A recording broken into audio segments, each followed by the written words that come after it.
I miss bike racing, you miss bike racing. There are finally some bike races coming up, so I figured I'd try and remember how to race bikes by looking at some old footage for some old races. So here we are. Welcome to the 2019 Mass Ave Criterium in Indianapolis. It's a yes, you heard that right, 5-corner criterium that yields only the worthiest champions. This race, just like every other race, I planned to start at the front of the field, got distracted when I should have been warming up, was late to staging, and then started at the back of the field as only real bike racers do. If you're in the back when the course is technical like this, and you're trying not to get pulled before you see a lap card, you need to always be moving up. Does this rider look like they corner too slowly? Move up. Did you just close down a 2-second gap in the last corner? Better move up. Does someone ahead give up and just pull out because they were tired? Let the guy ahead of you pull you somewhat close and then jump across. Thanking him maybe later? Probably not though. After my nice little warm-up, I finally made it to the front of the field where my teammates had been participating in this bike race instead of just exercising for no reason.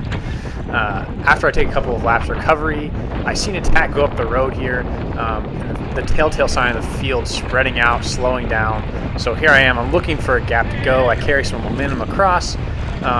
Know that probably everyone's getting tired after about 15, 20 minutes of racing, and think this is as good a moment as any. So I bridge up to here. This is Tanner Ward, who's been off the front since that last corner. Go straight around in the corner, carry as much speed as I can into the first corner here, which is really technical. Yell at my teammate for getting in the way. Thanks, John.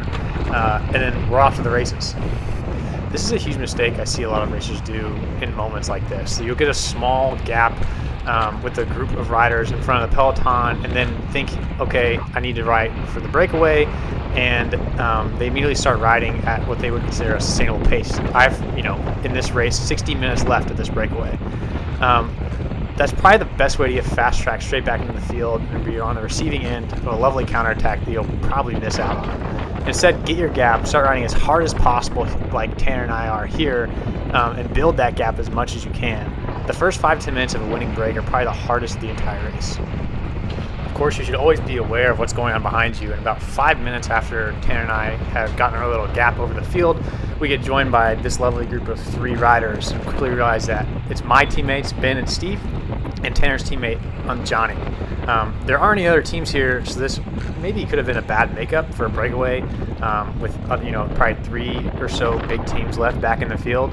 But with all of our numbers, I think this made it a very committed breakaway. We all knew for Tanner and Johnny, they were the only 2 teammates they had in the entire race, so they're all in on this. And I think 3 and 5 is about as good as you could ever expect for one team to have in a given breakaway. So we all immediately start riding as hard as we possibly can, along with a tired field, a technical course that allows us to carry speed through the corners.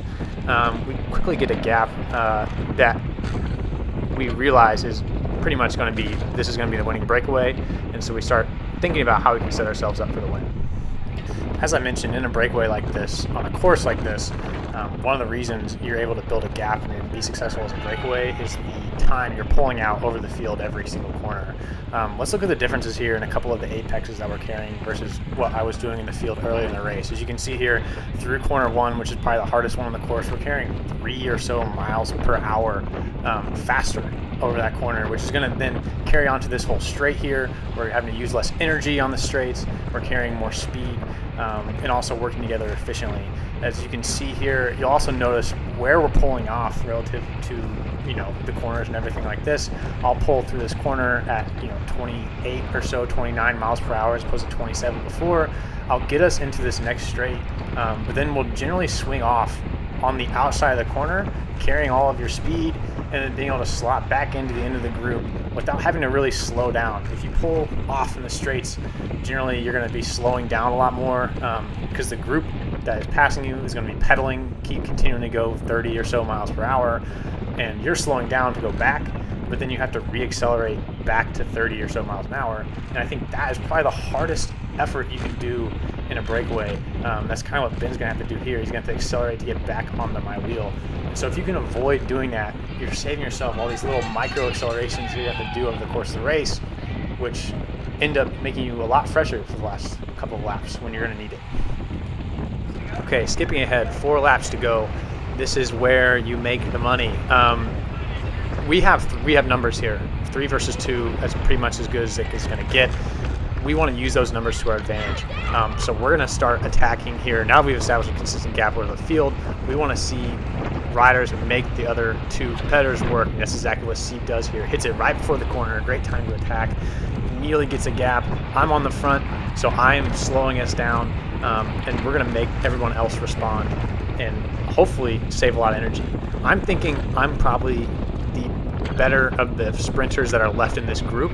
So my objective is pretty much to, if the group's going to come to line, I'm going to go to the line as fresh as I can.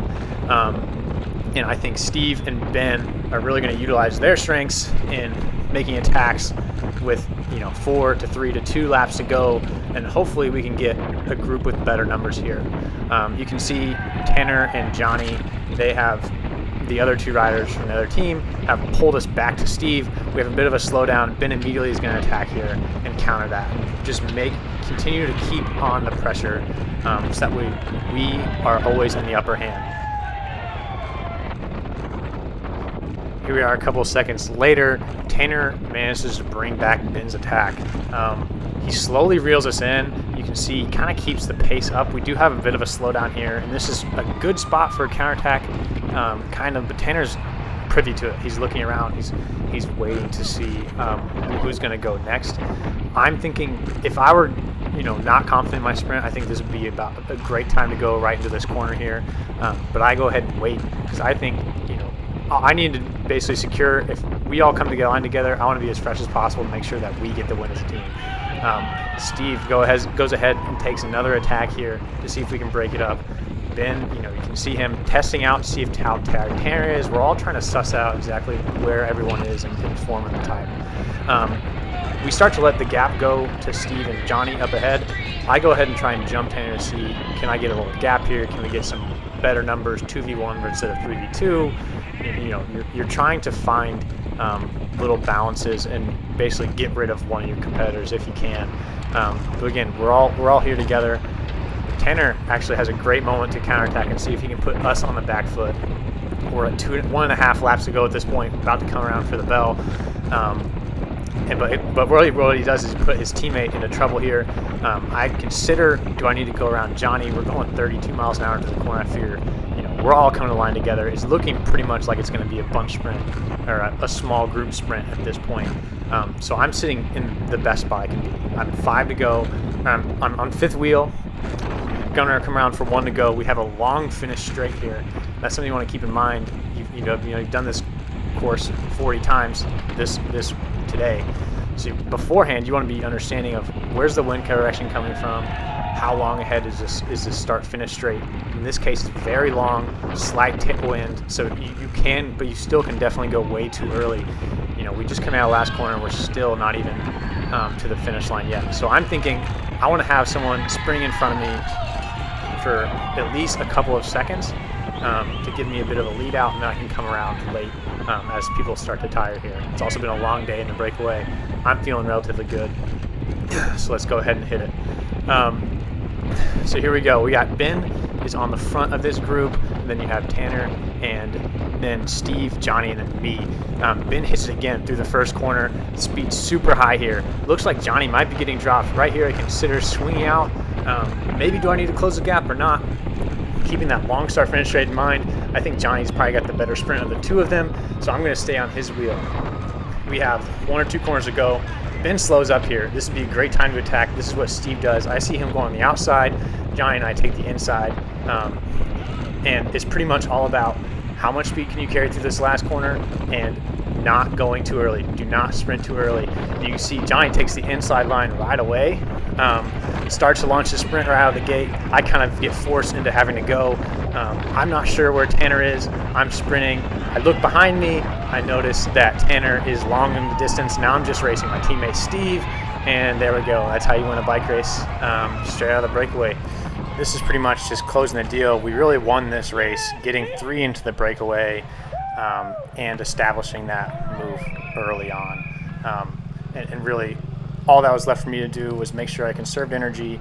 We played it smart in the end and seal the deal off with the sprint. While I have you here, I wanted to share some information about a website I'm building to be a better way to find, create, and share group rides called LeadOut. It enables you to find groups, rides, and routes in your area with location-based searches or to quickly create your own. It supports rides that recur on any schedule and can even collect activity statistics to show everyone how fast your weekly Tuesday night fast ride really is.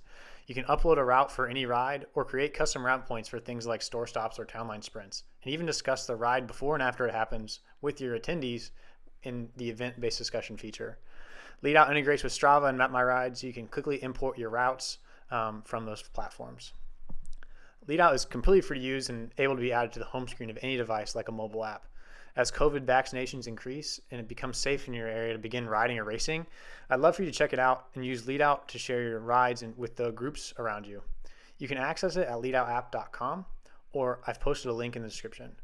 You can also find more on our Facebook and Instagram page, where the username is also LeadOutApp. Thanks for watching. If you enjoyed, be sure to drop a like, maybe subscribe. Every once in a while I upload videos. Who knows when the next one is. Thanks, and I'll see you guys in the next one.